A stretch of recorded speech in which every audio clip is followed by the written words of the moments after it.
আমার আব্বা আমার ওই দিনকে কইতেছে, তোর জীবন তো বিফল, তোর জীবনে কোনো সফলতা নাই। আমি তো নিজে নিজে মনে করেন যে প্রাউড ফিল করতেছি। কারণ কি জানেন?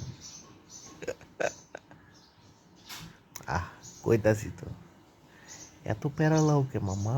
হ্যাঁ, আব্বুরে আমি কইলাম, আরে আমার তো রগে রগে সফলতা, আমার রক্তের মধ্যেও সফলতা। তখন আব্বু জিজ্ঞেস করছে, কারণ কি? বললাম, আরে আব্বু, আমার ব্লাড গ্রুপ এ পজিটিভ, এ পজিটিভ।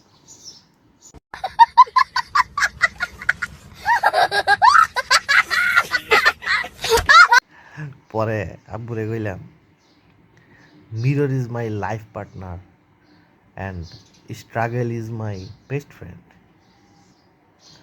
কানের মধ্যে দুটা চর দেয়া আমার রুমের তো ভাই করে দিছে।